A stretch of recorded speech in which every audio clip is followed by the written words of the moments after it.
In the remote mountains of Kentucky, where the wilderness road carved its dangerous path toward the western frontier, there once stood an inn that travelers spoke of in hushed, reverent tones. Millbrook Inn, they said, offered something no other establishment could provide, a warmth that went far beyond clean beds and hot meals. 4 sisters ran this mountain sanctuary, and weary men would arrive as strangers, but leave feeling like they had discovered something precious, something worth the treacherous journey back. The Cunningham sisters had a reputation that spread across 3 states. Merchants would delay their business trips just to spend extra nights at Millbrook Inn. Cattlemen would take dangerous detours through hostile mountain passes rather than miss the opportunity to experience the sisters' legendary hospitality. And those who had stayed there spoke of comforts that lonely travelers rarely found. Attention so personal, so intimate, that grown men would weep when it came time to leave. But in the winter of 1851, something changed. Travelers began arriving at settlements throughout Kentucky with disturbing tales. The road to Millbrook Inn, they claimed, had become littered with abandoned wagons and riderless horses. Local authorities dismissed these reports as frontier hysteria until a pattern emerged that could no longer be ignored. Dozens of men had vanished without a trace, and the last place anyone remembered seeing them was on the winding mountain path that led to the Cunningham sisters' welcoming door. Before we continue with the story of what really happened in those isolated Kentucky mountains, I need you to do something for me. Hit that subscribe button and ring the notification bell. You won't want to miss stories like this. And tell me in the comments, what state are you listening from? I love connecting with listeners from across the country who share my fascination with America's buried secrets. What authorities were about to discover would reveal that the warmth travelers found at Millbrook Inn came with a price far more terrifying than anyone could have imagined.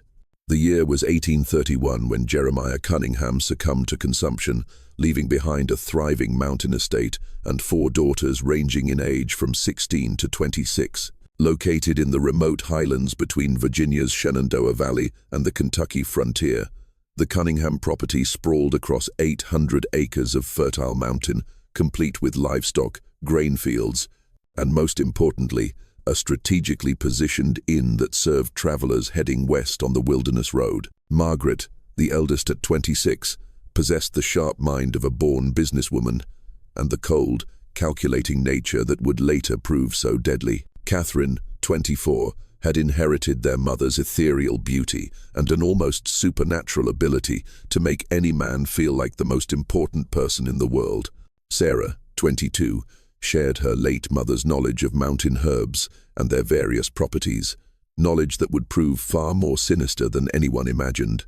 And Elizabeth, the youngest at 16, possessed an innocent charm that could disarm even the most suspicious traveler. The Cunningham estate had been built by their grandfather in 1798, when the wilderness road was little more than a dangerous trail carved through hostile territory. By 1831, it had evolved into one of the most respected stopping points for merchants, settlers, and adventurers heading toward the promise of Kentucky's bluegrass country. The main house, a substantial 2-story log structure with stone foundations, sat prominently on a ridge overlooking the valley below. The inn portion consisted of 6 comfortable guest rooms, a large common area with massive stone fireplaces, and a kitchen capable of feeding dozens. What made the Cunningham place special wasn't just its location or amenities.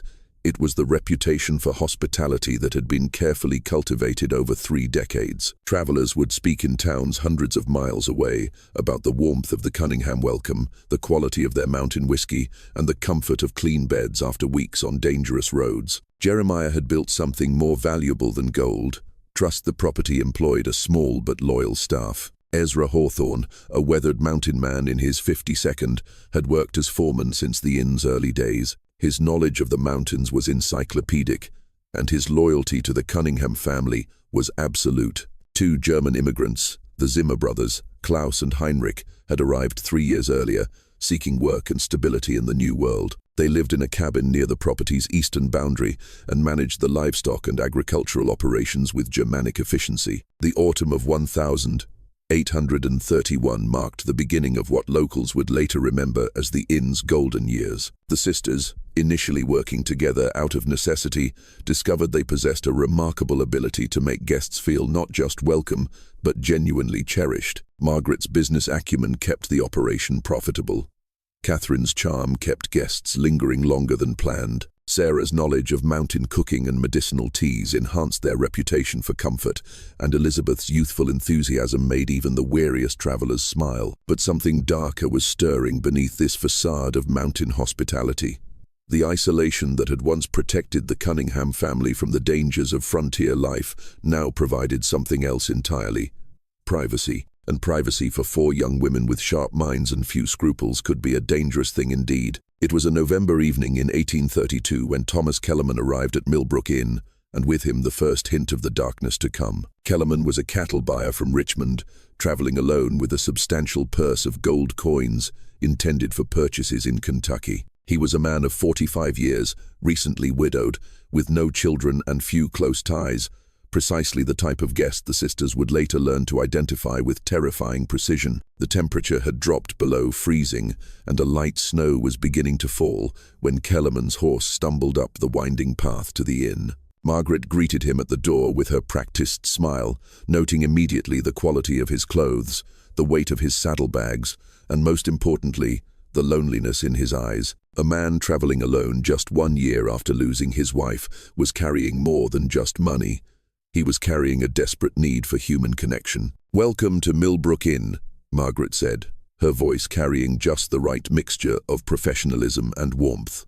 "I'm Margaret Cunningham, and these are my sisters. We'll make sure your stay is everything you need it to be." Kellerman's eyes brightened as he took in the warm glow of the common room, the smell of Sarah's venison stew, and the sight of Catherine arranging fresh wildflowers despite the season. This was exactly what a lonely widow Rower needed.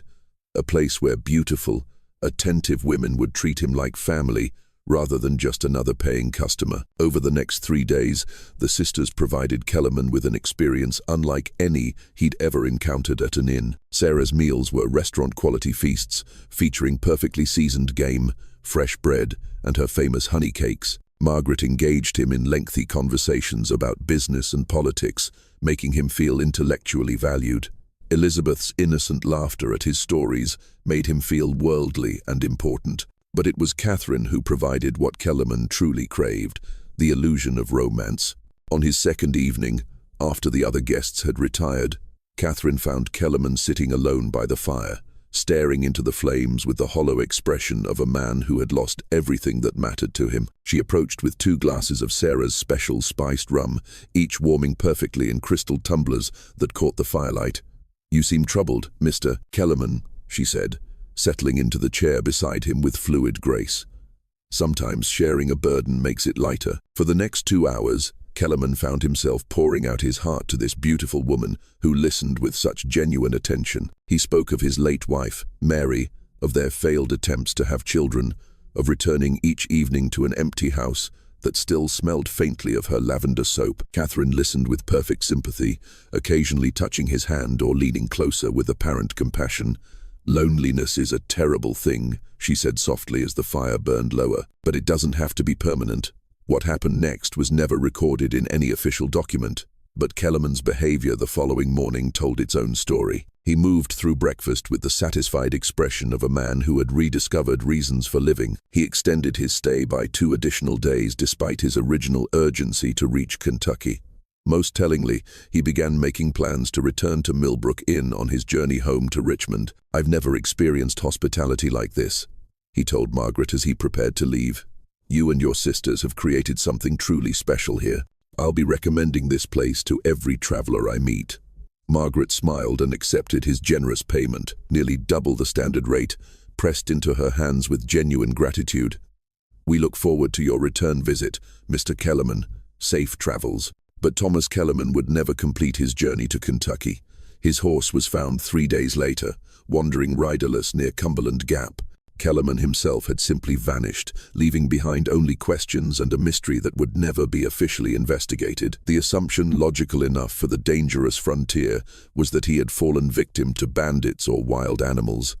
Only the Cunningham sisters knew the truth. Hinrich Zimmer had been waiting in the woods a half-mile from the inn when Kellerman departed that morning. The German immigrant was handy with tools and possessed the kind of quiet efficiency that made him valuable for tasks that required discretion. Kellerman never saw the blow that ended his life, delivered with a blacksmith's hammer to the base of his skull. His body was wrapped in canvas and buried in a predetermined location, deep in the mountain forest, while his substantial purse of gold coins found its way back to Millbrook Inn. That night, the four sisters sat around their kitchen table counting Kellerman's money and planning their future. Margaret had done the calculations. The amount they'd just acquired exceeded the inn's legitimate profits for an entire year.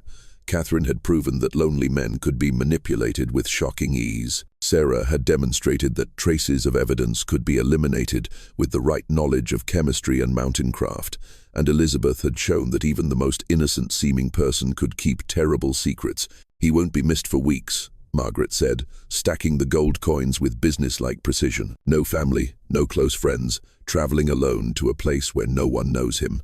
Perfect." "It was almost too easy," Catherine added, still wearing the same gentle expression she'd used to comfort their victim. "He would have given us anything we asked for." What they had discovered that cold November night was something far more valuable than gold. They had discovered how to make people disappear. The winter of 1832 gave the sisters time to refine their technique and establish the protocols that would serve them for nearly 2 decades. Margaret, with her keen business mind, developed a system for identifying ideal targets. The perfect victim was a man traveling alone, carrying substantial money with few family connections and no fixed schedule that would raise immediate alarm if he failed to arrive at his destination. Sarah's role evolved beyond cooking and household management. Her knowledge of mountain plants expanded to include detailed study of toxins and their effects. Pokeweed berries, when properly prepared, could induce symptoms resembling cholera. Foxglove could cause heart failure that appeared natural. Water hemlock could kill within hours while leaving little trace. She established a hidden garden behind the main house, where she cultivated these plants alongside legitimate herbs, creating a pharmaceutical arsenal, disguised as a medicine patch. Catherine perfected the art of emotional manipulation, learning to read men's deepest needs and present herself as the answer to their loneliness. She studied her targets carefully, adapting her personality to match their desires. For the religious, she became devoutly spiritual. For the intellectual, she transformed into a well-read conversationalist. For the grieving, she offered comfort and understanding. Her ability to become whatever a man needed was both her greatest weapon and her most chilling talent. Elizabeth, despite her youth, proved crucial to the operation's success. Her genuine-seeming innocence provided perfect cover for the family's activities. Suspicious guests found it impossible to maintain their weariness around a girl who seemed incapable of deception. She also served as the early warning system, her naturally friendly demeanor allowing her to extract information about guests' backgrounds, travel plans, and financial situations without raising suspicion. The logistics of disposal had been worked out with Germanic efficiency by the Zimmer brothers. Claus had discovered a series of natural caves in the mountainside, accessible only through a concealed entrance behind a rockfall. Bodies could be carried there under cover of darkness and sealed behind loose stones, where the mountain's chemistry would accelerate decomposition. Personal effects were carefully sorted. Anything valuable was kept, while items that might identify the victim were buried separately or destroyed. Ezra Hawthorne's role was perhaps the most crucial. His reputation in the region was beyond reproach, and his word carried weight with local authorities. When questions were occasionally raised about missing travelers, Ezra would solemnly confirm that the individual had indeed stayed at Millbrook Inn, but had departed in good health and spirits. His weathered face and honest demeanor had never failed to satisfy even the most persistent inquirer. The spring of 1833 brought their second victim, a tobacco merchant named William Fraser from North Carolina. Fraser was transporting nearly $500 in silver coins, the proceeds from a successful season's crop sales. He was a bachelor of 38, known for his reclusive nature and his practice of making business trips alone to avoid sharing profits with partners. Fraser arrived on a rainy April evening, immediately drawn to the warmth and comfort of the inn. After weeks of uncomfortable travel, the sisters deployed their refined strategy with precision. Margaret engaged him in business discussions, learning about his financial situation and travel plans. Sarah provided exceptional meals that made him reluctant to continue his journey. Elizabeth entertained him with piano music and innocent charm that reminded him of the daughter he'd never had. But it was Catherine who sealed Fraser's fate. On his third night at the inn, she found him reading alone in the common room, a leather-bound volume of poetry open on his lap. She approached with apparent shyness, asking if he might read aloud, as she had little education, but loved the sound of beautiful words. For 2 hours Fraser read to Catherine by lamplight, his voice growing stronger and more confident as she listened with rapt attention. When he finished, she placed her hand gently on his arm and told him he had the most beautiful voice she'd ever heard. The loneliness that had hardened around Fraser's heart for decades began to crack. "I've never met anyone like you," he told her, his voice thick with emotion he'd suppressed for years.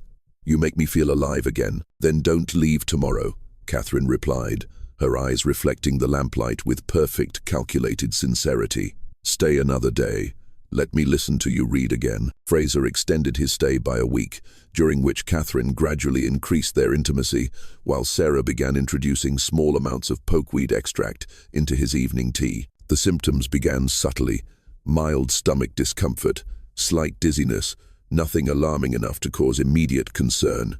Fraser attributed his malaise to the stress of travel and the emotional upheaval of his unexpected romantic feelings. On his final night at Millbrook Inn, Catherine invited Fraser to join her for a private dinner in her room.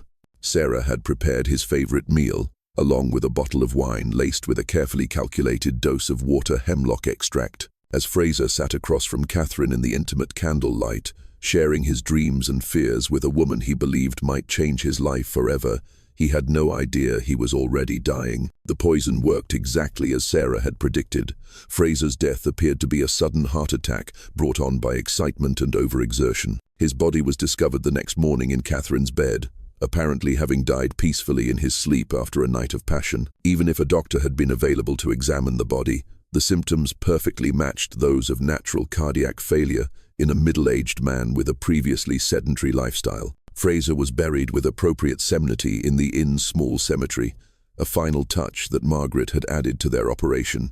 A proper grave, complete with a carved headstone, gave the appearance of respectful treatment while actually serving as the perfect hiding place. The cemetery contained the graves of several generations of Cunningham family members, making additional burials unremarkable to local observers.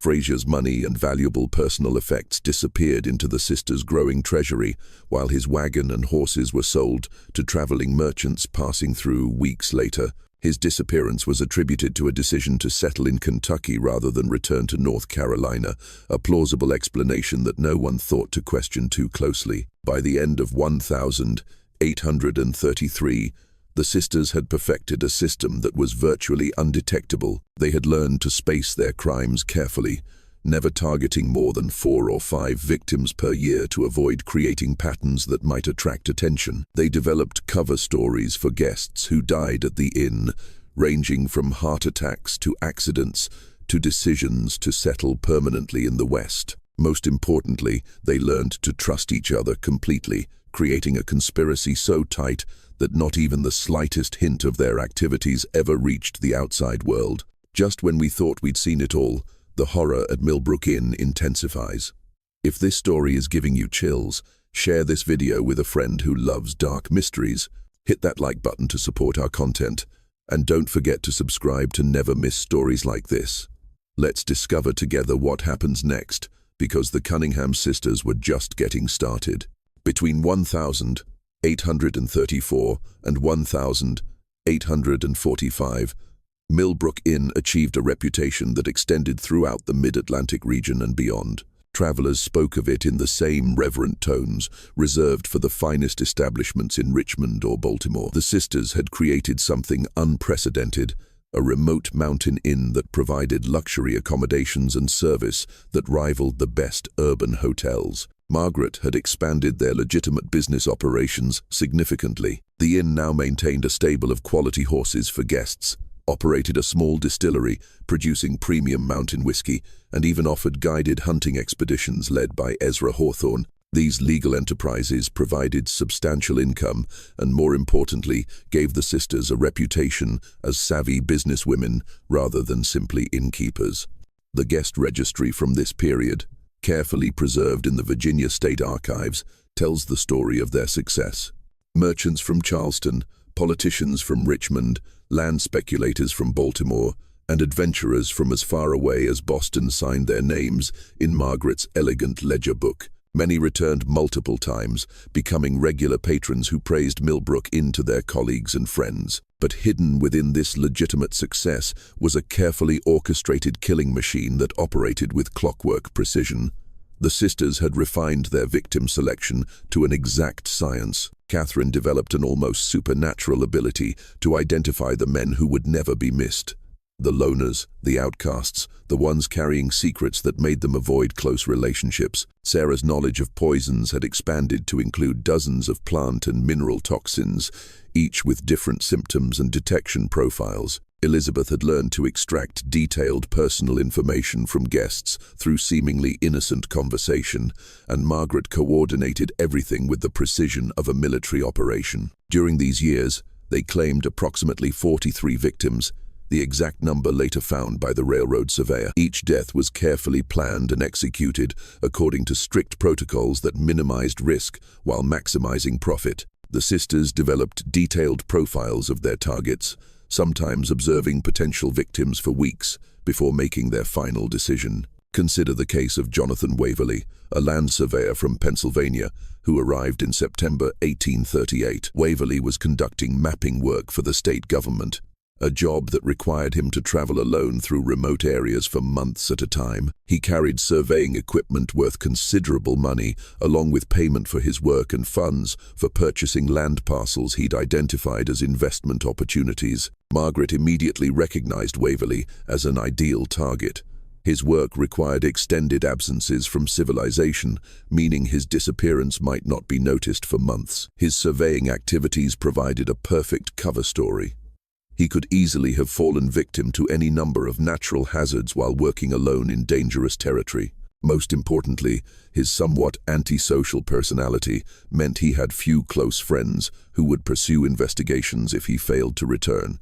The sisters began their campaign immediately. Sarah prepared special meals featuring game Waverly had watched Ezra hunt, creating a connection between the food and the rugged mountain environment he found so appealing. Elizabeth engaged him in conversations about his mapping work, expressing fascination with his technical knowledge and making him feel appreciated for his expertise. Margaret discussed potential land investments with him, positioning herself as a local expert who could help him identify profitable opportunities. But it was Catherine who provided the element that sealed Waverly's fate. She approached him not as a potential romantic conquest, but as a kindred spirit who shared his love of the wilderness. She revealed an apparently extensive knowledge of mountain flora and fauna, gleaned from years of careful study that actually served her poison research. She accompanied him on short surveying expeditions around the inn's property, demonstrating a comfort with outdoor life that Waverly found irresistible. "I've never met a woman who understood the mountains the way you do," Waverly told her during one of their excursions, his professional reserve finally cracking. "Most people see only wilderness, but you see the beauty and the order underneath." "I've lived here all my life," Catherine replied, stepping closer to him as they stood on a ridge overlooking the valley. "The mountains have taught me things that books never could. Things about life, about death, about the balance between them." Waverly extended his planned 2-day stay into 3 weeks, ostensibly to conduct more thorough surveying work in the area, but actually because he'd fallen completely under Catherine's spell. During this time, Sarah gradually introduced increasingly potent toxins into his food, creating symptoms that mimicked the early stages of mountain fever, a genuine hazard that had claimed the lives of several surveyors in recent years. The poison Sarah used for Waverly was her own innovation, an extract from destroying angel mushrooms that produced liver failure over the course of several days. The symptoms perfectly matched those of mountain fever, and even an experienced doctor would have been unlikely to distinguish between the two conditions. Waverly's death appeared to be a tragic but entirely predictable occupational hazard. His surveying equipment was sold to a merchant in Kentucky, while his detailed maps became part of Margaret's growing collection of intelligence about the region's geography and resources. His body joined the others in the sealed mountain caves, while his name was added to the local records as another victim of the dangerous frontier lifestyle. The brilliance of the sisters' operation lay not just in their killing methods, but in their ability to maintain the illusion of respectability. They attended church services in the nearby settlement of Millbrook, contributed generously to community causes, and maintained friendships with local families. Margaret served on the board of the Regional Merchants Association while Sarah provided medical assistance to neighboring farms during times of illness. Catherine taught Sunday school to local children, and Elizabeth organized social events that brought together isolated mountain families. This community involvement served multiple purposes. It provided them with alibis and character witnesses for times when questions might be raised about missing guests. It gave them access to information about travelers passing through the region. Most importantly, it established them as pillars of the community whose word would never be questioned by local authorities. The sisters also developed an extensive network of business relationships that helped legitimize their growing wealth. They invested in land purchases throughout the region, gradually assembling a portfolio of properties that generated rental income and appreciated in value. They loaned money to local farmers and merchants, earning both interest payments and influence within the community.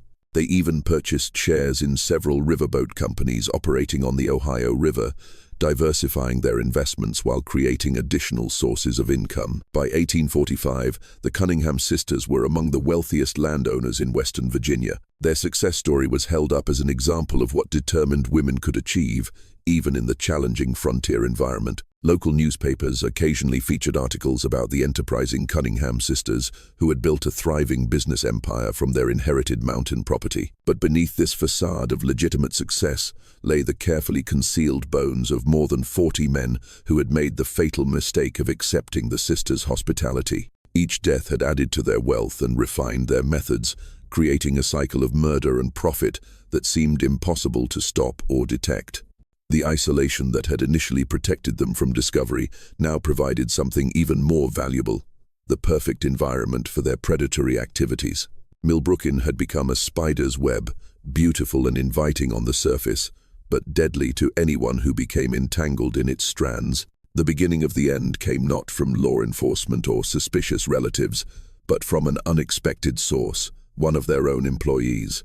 Heinrich Zimmer, the younger of the two German brothers, had been growing increasingly unstable since a hunting accident in the fall of 1849 that left him with chronic pain and a dependence on laudanum for relief. Heinrich had always been the more sensitive of the Zimmer brothers, and the years of participating in the sisters' crimes had taken a psychological toll that his brother Klaus either ignored or failed to recognize. The laudanum, initially prescribed by Sarah for legitimate pain relief, had gradually become Heinrich's escape from the guilt and nightmares that plagued his sleep. But addiction brought its own problems: paranoia, mood swings, and a tendency toward loose talk that made him increasingly dangerous to the operation. The crisis began on a cold February morning in 1850 when Heinrich appeared at the kitchen door of the main house, his eyes wild with drug-induced panic and his clothes disheveled from a sleepless night. Sarah was alone in the kitchen, preparing breakfast for a traveling merchant from North Carolina who had arrived the previous evening, a man the sisters had already identified as their next target. "I can't do it anymore," Heinrich whispered, his voice shaking with emotion. "I see their faces every night. Every time I close my eyes, they're all standing there watching me. 43 men, Sarah. 43 souls crying out for justice." Sarah maintained her composure, but her mind raced as she calculated the threat Heinrich now represented. His knowledge of their crimes was complete and detailed. He could provide authorities with exact locations of burial sites, descriptions of murder methods, and testimony that would send all 4 sisters to the gallows. "You're not well, Heinrich," she said gently, moving closer to him with apparent concern. "The dildenum is affecting your mind. You're seeing things that aren't real." "No." Heinrich's voice rose dangerously, and Sarah glanced toward the ceiling, hoping the guest upstairs hadn't been awakened. "I know what we've done. I know what you've made me do, and I know it has to stop. The conversation continued for nearly an hour, with Hinrich alternating between tearful confessions and angry accusations, while Sarah tried to calm him without alerting the rest of the household. She eventually managed to convince him to return to his cabin with a promise that they would discuss the situation later, after he'd had time to rest and clear his head. But Sarah knew there would be no later discussion. Hinrich Zimmer had become a liability that threatened everything they'd built, and liabilities had to be eliminated. That evening, after their guest had retired for the night, Sarah prepared a special dinner for the Zimmer brothers, a gesture of appreciation for their years of loyal service.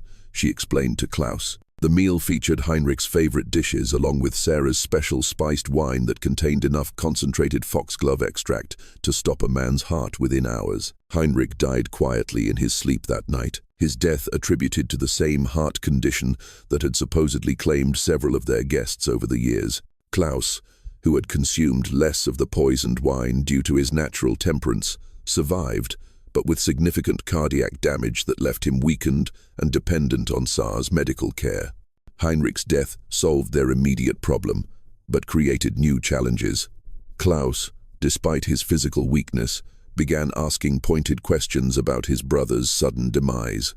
The similarities between Heinrich's symptoms and those exhibited by several of their guests had not escaped his notice, and his loyalty to the sisters was wavering under the weight of suspicion and grief. Margaret recognized that their operation was entering a critical phase. The network of trust and complicity that had protected them for nearly 2 decades was beginning to fracture, and any significant investigation would uncover evidence that even their considerable influence couldn't suppress. She began making contingency plans for the possibility that they might need to abandon Millbrook Inn. The final guest to die at Millbrook Inn was Samuel Hartwell, a cotton broker from Savannah, who arrived in March 1851 with over $1,000 in gold coins and banknotes. Hartwell was a widower in his 52nd, traveling north to negotiate contracts with textile mills in Pennsylvania. His death followed the sisters' established pattern, apparent heart failure, after several days of exceptional hospitality that included intimate companionship with Catherine. But Hartwell's death marked a crucial change in the sisters' methodology. For the first time in nearly 20 years, they made a significant mistake. Hartwell had arranged to meet a business associate in Pittsburgh on a specific date, and when he failed to appear, his colleague began making inquiries that eventually reached local authorities in Virginia. Sheriff Thomas Brennan of Millbrook County was a capable lawman with over 20 years of experience, but he had never encountered anything like the Cunningham sisters' operation.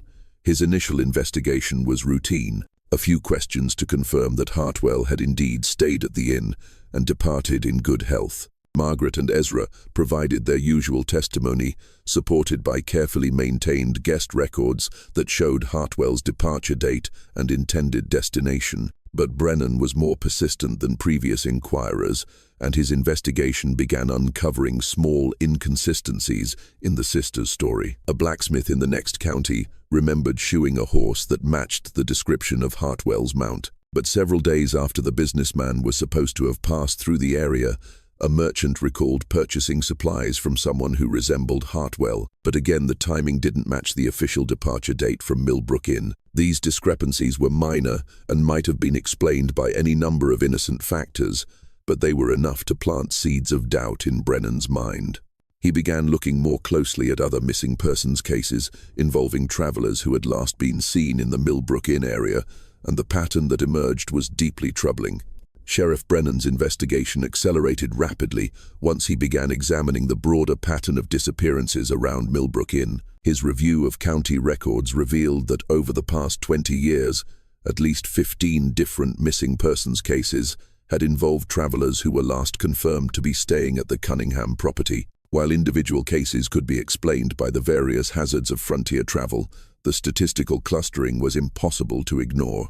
Brennan was careful not to alert the sisters to his investigation, conducting his inquiries discreetly and avoiding direct contact with anyone connected to the inn. His breakthrough came when he interviewed Klaus Zimmer during one of the German immigrants' rare trips to town for supplies. Klaus, still grieving his brother's death and increasingly suspicious about the circumstances surrounding it, proved more talkative than usual.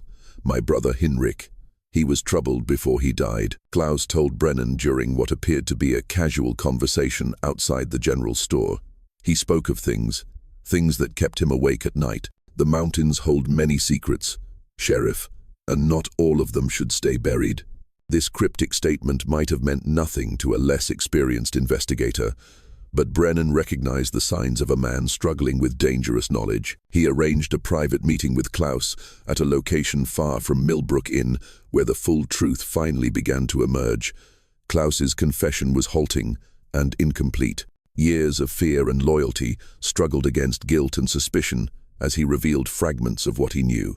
He couldn't bring himself to explicitly accuse the sisters of murder, but he provided enough details about mysterious late-night activities, unexplained burials, and his brother's growing distress to give Brennan the evidence he needed to obtain search warrants.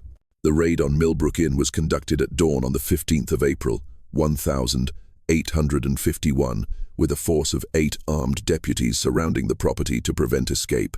Brennan had coordinated with federal marshals to ensure that any evidence found would be properly handled. Recognizing that the case might involve crimes across state lines, the sisters met the arrival of law enforcement with characteristic composure. Margaret greeted Brennan at the front door with polite concern, expressing hope that she could assist with whatever investigation had brought him to their property. Catherine appeared genuinely distressed by the suggestion that anything improper might have occurred at their respectable establishment. Sarah offered to prepare refreshments for the officers, while Elizabeth seemed confused and frightened by the accusations being leveled against her family. But their practiced performances couldn't conceal the physical evidence that 20 years of murder had left behind.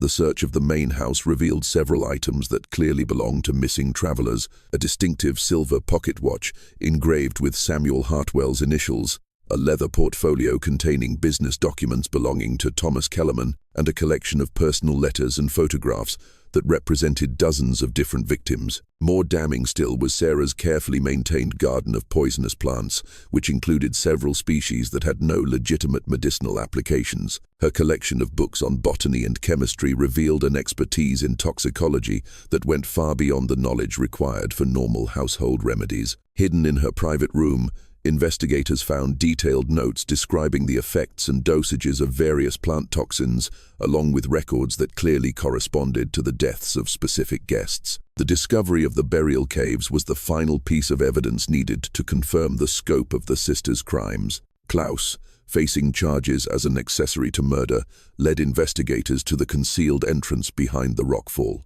Inside the caves, exactly as the railroad surveyor would find them months later, were the skeletal remains of 43 men, along with personal effects worth thousands of dollars. Each skeleton told its own story of violent death. The puncture wounds found at the base of several skulls indicated that some victims had been killed quickly with sharp instruments, likely while they were unconscious from poison or alcohol. Others showed signs of strangulation or suffocation. A few appeared to have died from poison alone, their bones showing the chemical changes associated with heavy metal toxicity. The trial of the Cunningham sisters became one of the most sensational legal proceedings in Virginia history. Newspapers throughout the country covered the case, fascinated by the story of 4 women who had operated one of the most successful criminal enterprises in American history.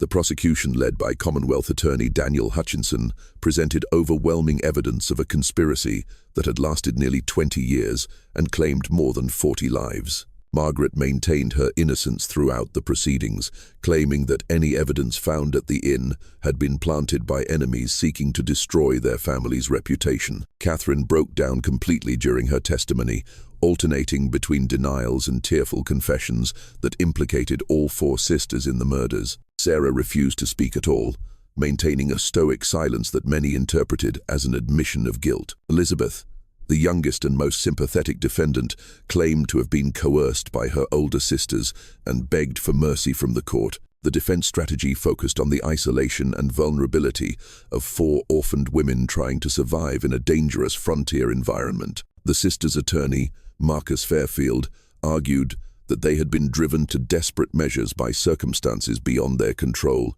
and that their youth and gender should be considered as mitigating factors in their sentencing. But the overwhelming evidence and the shocking scope of their crimes made any sympathy difficult to sustain. The jury deliberated for less than 3 hours before returning guilty verdicts for all 4 defendants on multiple counts of murder in the first degree. The sentencing was swift and final. Margaret, Catherine, and Sarah were condemned to hang, their execution scheduled for the 12th of October, 1851. Elizabeth, largely due to her age at the time the crimes began and her apparent cooperation with authorities, received a sentence of life imprisonment without possibility of parole. The executions were carried out as scheduled on a grey October morning, with hundreds of spectators gathering to witness the end of the Cunningham sisters' story. Margaret faced her death with the same cold composure she had shown throughout the trial, offering no final words of remorse or explanation.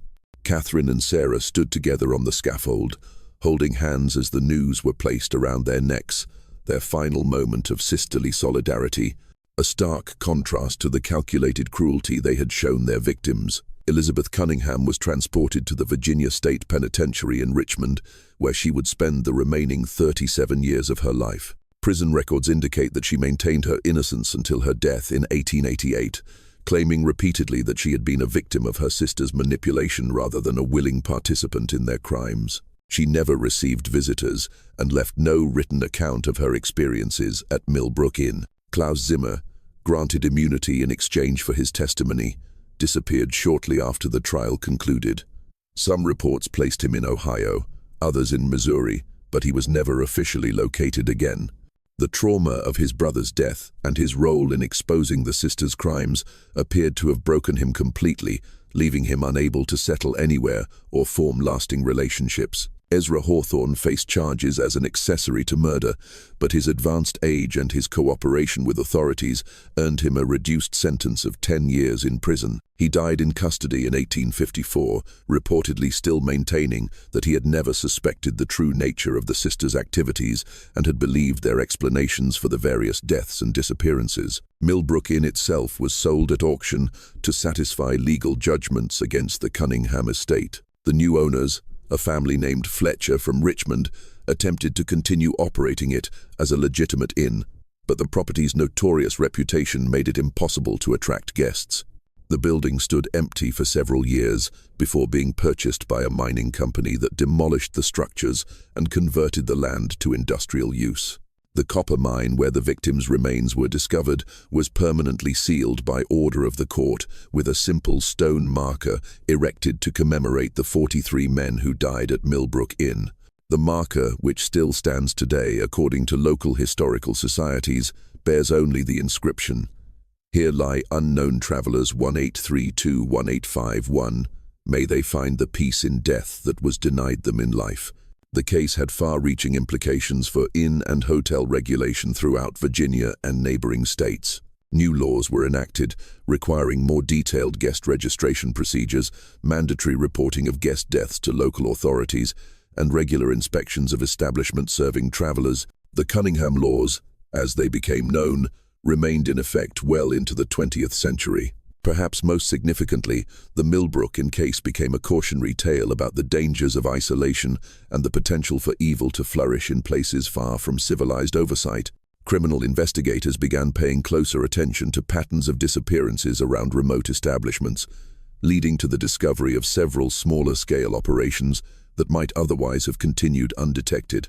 The financial investigation revealed the true scope of the sisters' success. Their estate, including land holdings, business investments, and liquid assets, was valued at over $50,000, an enormous fortune for the time period. The money was used to compensate victims' families where possible, and to fund improvements to law enforcement capabilities in remote areas of Virginia. Modern criminologists who have studied the case note several factors that contributed to the sisters' remarkable success. Their operation combined careful victim selection, sophisticated killing methods, excellent disposal techniques, and most importantly, a perfect cover story that made their crimes nearly invisible to contemporary investigators. The isolation of their location provided privacy for their activities, while their reputation for hospitality created a steady stream of potential victims. The psychological profiles developed by modern experts suggest that Margaret was the primary architect of the operation,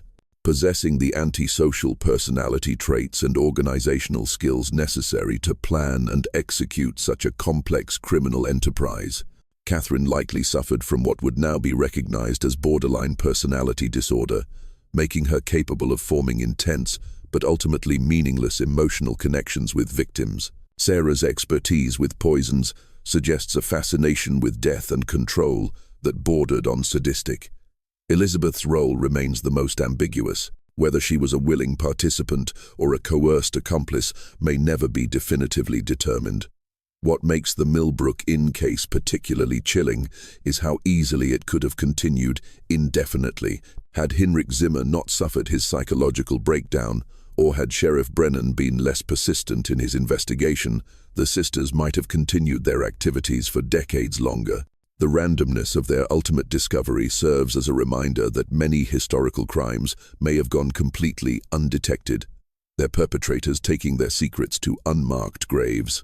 The story of the Cunningham sisters also highlights the vulnerability of travelers in the pre-industrial era. When communication was slow and transportation was dangerous, a man could disappear between two towns and not be missed for months, if ever. The sisters exploited this vulnerability with ruthless efficiency, turning the hospitality industry itself into a weapon against the lonely and isolated. Local folklore in Western Virginia preserved distorted versions of the Millbrook Inn story for generations. Some tales portrayed the sisters as victims of circumstance who were driven to desperate measures by poverty and isolation. Others transformed them into supernatural entities who lured victims through magical means rather than simple manipulation. The truth, as revealed by court records and contemporary accounts, is both more mundane and more terrifying than any ghost story. The physical location of Millbrook Inn, a source of local superstition well into the 20th century. Hunters and hikers reported finding unusual artifacts in the area. Old buttons, pieces of clothing, rusted metal objects that might once have belonged to the sisters' victims. Whether these discoveries were genuine relics or simply the products of overactive imaginations influenced by the location's notorious history remains unknown. Several attempts were made over the years to locate additional burial sites that might contain victims who were disposed of through other methods. Ground-penetrating radar surveys conducted in the 1982nd identified several soil anomalies consistent with unmarked graves, but legal and ethical considerations prevented extensive excavation. The possibility remains that the 43 victims found in the mine represent only a portion of the sisters' total kill count. The Cunningham case file, housed in the Virginia State Archives, continues to attract researchers and amateur historians fascinated by one of America's most successful serial killing operations. The detailed records kept by Margaret Cunningham, combined with Sarah's botanical notes and the physical evidence recovered from the property, provide an unusually complete picture of how such crimes were planned and executed in the 19th century. This mystery shows us how easily evil can hide behind a facade of respectability and how isolation can provide the perfect cover for the most heinous crimes. The story of the Cunningham sisters serves as a reminder that monsters don't always look like monsters. Sometimes they look like charming hostesses offering weary travelers exactly what they need most. What do you think of this story? Do you believe everything was revealed, or might there be more secrets buried in those Virginia mountains? Leave your comment below and tell me what you think really happened at Millbrook Inn. If you enjoyed this tale and want more horror stories like this, subscribe, hit the notification bell, and share with someone who loves mysteries. The past is full of dark secrets waiting to be uncovered, and I'll be here to help you discover them. See you in the next video, where we'll explore another chapter from America's hidden history of terror.